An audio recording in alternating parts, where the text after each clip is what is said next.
Assalamualaikum dan salam sejahtera. Kumpulan kami akan membentangkan tajuk Etika Penghasilan Haiwan GMO yang terdiri daripada ahli Nur Syahidah Hussein, Syuhada Ahmad, Fatin Adilan Nisha, Nur Azmina, Anis Natasha, Kristina Aisyah dan juga Siti Nur Aisyah.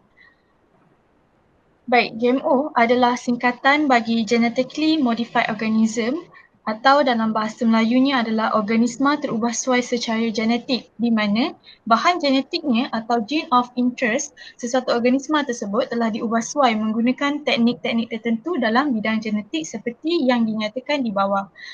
Jadi CRISPR merupakan antara salah satu teknik yang terkini diguna pakai dalam bidang penghasilan GMO, produk GMO. Organisma pertama yang terubah suai, kita dapat lihat di sini terbahagi kepada beberapa bahagian iaitu bakteria, haiwan dan tumbuhan.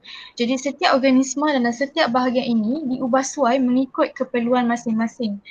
Sebagai contoh, E. coli diubah suai agar mendapatkan insulin manusia dan tikus dalam penyelidikan penyakit kanser, manakala bagi tumbuhan adalah pokok tembakau diubah suai agar tahan kepada penyakit berjangkit.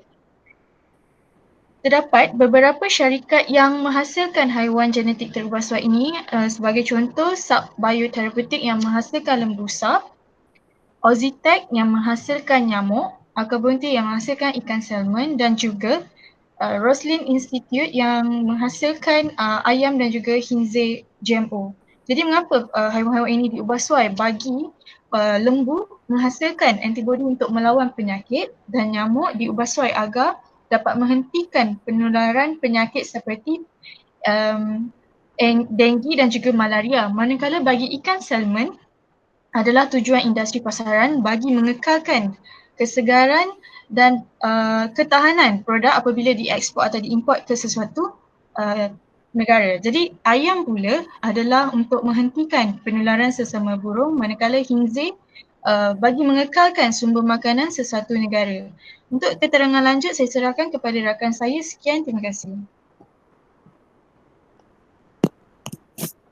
Baiklah, seterusnya saya akan menerangkan proses GMO. Next. Secara ringkasnya, proses GMO adalah bermula dengan mengenal pasti jin yang dikehendaki, isolasi jin, pembinaan plasmid, integrasi jin ke dalam penerima hinggalah akhirnya terhasilnya haiwan GMO. Next.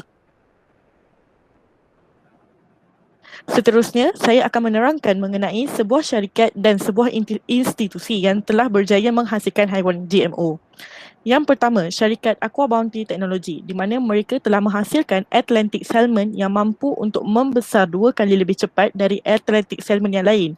Mereka telah menggabungkan jin yang menghasilkan hormon tumbesaran dari Chinook Salmon dan promoter dari Ocean Pulp. Kemudian mereka masukkan ke dalam telur Atlantic Salmon. Next. Seterusnya, yang kedua adalah Roslin Institute, di mana mereka telah menghasilkan ayam yang rintang terhadap selesema burung yang dibawa oleh virus influenza A. Mereka telah melakukan penyuntingan genom, iaitu mereka telah memadamkan jin yang mengekutkan protein ANP32A supaya virus yang menyerang tersebut tidak dapat untuk self-replicate dan ayam tersebut tidak akan terkesan dengan jangkitan virus tadi. Saya akan serahkan kepada ahli yang seterusnya. Saya akan membentangkan beberapa kebaikan GMO. Secara umumnya, GMO mempunyai kebaikannya yang tersendiri dan ini menjadikan GMO telah digunakan secara meluas dalam industri seiring dengan kemajuan bioteknologi.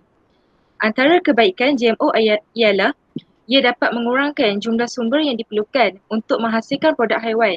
Ini terbukti apabila haiwan GMO hanya memerlukan masa pertumbuhan yang pendek dalam penghasilan makanan. Yang kedua ialah GMO ini juga dapat mengurangkan kesan buruk terhadap persekitaran. Hal ini terbukti apabila sisa seperti gas metana yang dilepaskan ke ruang udara juga dapat dikurangkan. Yang ketiga ialah GMO juga dapat meningkatkan daya tahan haiwan terhadap sebarang penyakit. Hal ini seterusnya dapat menurunkan kadar kematian haiwan seiring dengan etika penggunaan haiwan yang diterima dalam sains. Okey, yang keempat pula ialah GMO ini juga dapat mengurangkan masalah kebuluran dan kemiskinan, terutamanya di negara-negara berkonflik. Sebagai contoh, GMO dapat meningkatkan hasil pengeluaran demi memenuhi kehendak pasaran. Dan akhir sekali ialah GMO dapat mempercepatkan tumbesaran haiwan yang dimodifikasi. Dapat saya selitkan contoh di sini ialah Salmon Aqua Advantage. Sebagai contoh, kadar penghasilan salmon dalam industri itu dapat ditingkatkan apabila salmon yang telah diubah suaikan secara genetik ini mempunyai kadar kematangan yang lebih tinggi. Next. Seterusnya ialah isu-isu etika yang terlibat dalam penghasilan haiwan GMO yang masih lagi menjadi sebutan masyarakat seperti yang kita semua sedia maklum. Yang pertama ialah prosedur yang invasif. Invasif adalah ceroboh. Maksudnya di sini bahawa berlakunya pencerobohan dalam prosedur penghasilan haiwan GMO. Yang kedua, GMO ini memerlukan jumlah haiwan yang banyak. Yang ketiga, isu etika berkaitan dengan soal kebajikan yang susah dijangka. Dan akhir sekali ialah isu etika tentang cara untuk menetapkan had etika dalam kejuruteraan genetik. Okey, kita beralih kepada ahli yang seterusnya. Okey, untuk undang-undang dan prinsip dalam GMO ialah di Malaysia kita akan menggunakan Akta Biokeselamatan 2007 di bawah Akta 678 di mana untuk mengawal aktiviti import dan ekspor organisma yang diubah suai. Dan prinsip 3R iaitu replacement, reduction dan refinement di mana replacement ni adalah untuk menggantikan sesuatu organisma dengan organisma yang lebih baik, mengurangkan bilangan haiwan dan untuk mengurangkan penyempurnaan penternakan. Okey, seterusnya. Cadangan daripada konteks masyarakat. Dari konteks masyarakat adalah kita akan menjelaskan ketidakfahaman yang berlaku dalam masyarakat tentang GMO dan menjelaskan arah masa hadapan penciptaan GMO. Daripada konteks teknologi pula, kita akan mengkaji jin haiwan itu dengan lebih terperinci. Dan seterusnya adalah untuk penambahbaikan dalam teknik GMO supaya tidak menyalahi etika dan menggunakan teknologi yang lebih baik. Seterusnya saya akan menyerahkan kepada ahli kumpulan seterusnya. Baik, terima kasih. Okay, sekarang saya akan explain cadangan secara detail cadangan teknologi alternatif. Okay, yang pertama ialah cell stem embryonic. Sel stem embryonic ini terhasil daripada embryo manusia yang dijanakan melalui IVF.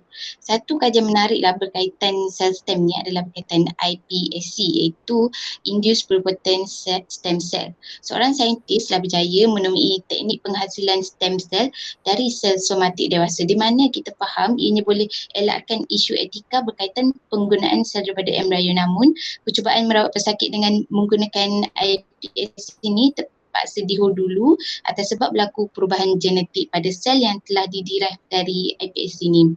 Okey, walau bagaimanapun kita dapat lihatlah potensi yang ada berkaitan kajian stem cell ini.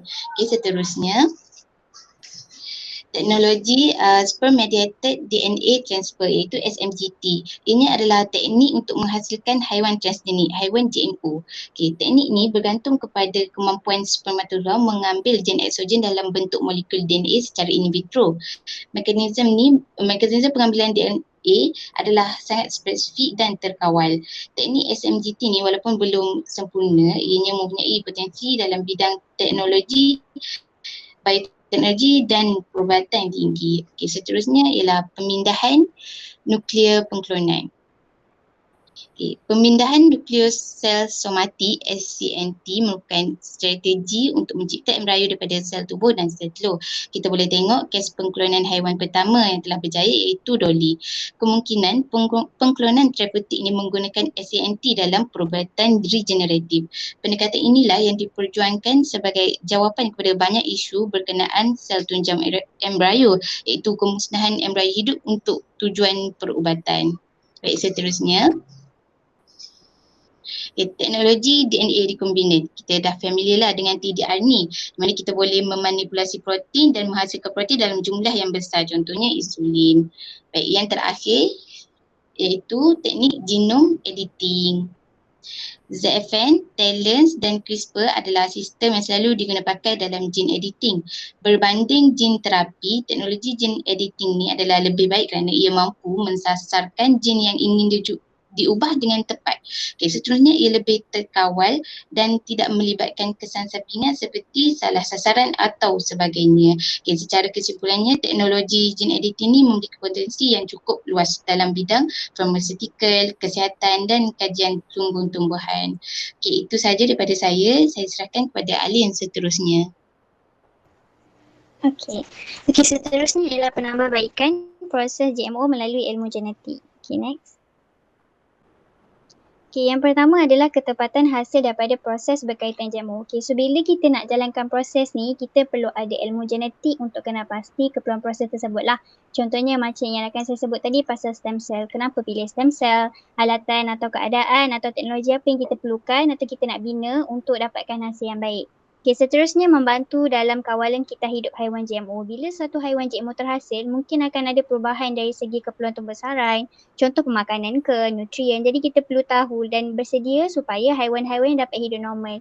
Sama juga untuk haiwan yang hidup dalam habitat haiwan termodifikasi ini, mungkin akan terkesan juga dari segi dominasi ke, breeding ke. So ilmu genetik ni kita gunakan untuk bantulah. Akhir sekali, menaik taraf sektor penghasilan ubat-ubatan. Macam saya cakap lah, akan ada perubahan kan. Mungkin dari susceptibility terhadap satu-satu penyakit. Haiwan asal mungkin tak susceptible, haiwan baru mungkin susceptible. Jadi mungkin juga akan ada disease baru. So kita mungkin boleh kesan lebih awal dan bagi informasi ni pada industri farmaseutical untuk hasilkan atau upgrade ubat-ubatan untuk haiwan-haiwan ni lah. So kita perlu sentiasa improve dan ilmu genetik ni adalah salah satu basic lah yang diperlukan dalam bidang ni. Okay. Seterusnya terserah kepada kawan saya. Baiklah, secara konklusinya persoalan yang kita boleh utarakan adalah apakah prospek penghasilan haiwan GMO? Seperti yang kita tahu, GMO merupakan salah satu kemajuan teknologi yang telah digunakan sejak azali lagi yang bertujuan untuk memenuhi keperluan industri manusia. Walau bagaimanapun, sekarang sudah timbul beberapa masalah etika dalam penghasilan produk GMO, terutamanya bagi haiwan. Ini adalah disebabkan segelintir golongan industri dan penyelidik yang melanggar undang-undang dan etika yang sudah termaktub. Perkara ini boleh berlaku disebabkan ketamakan dan ketidakcekapan mereka dalam pengendalian teknologi GMO. Seperti yang kami menjangkakan, GMO akan sentiasa kekal. Walau bagaimanapun, GMO tidak sepatutnya kekal sama.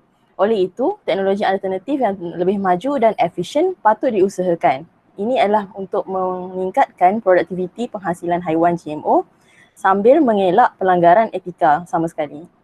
Oleh itu, para penyelidik dan pengusaha syarikat mestilah bertanggungjawab untuk memastikan penggunaan teknologi yang sedia ada ini selamat bukan sahaja untuk pengguna, malah bagi haiwan yang dimodifikasikan juga. Sekian sahaja daripada kumpulan kami. Terima kasih.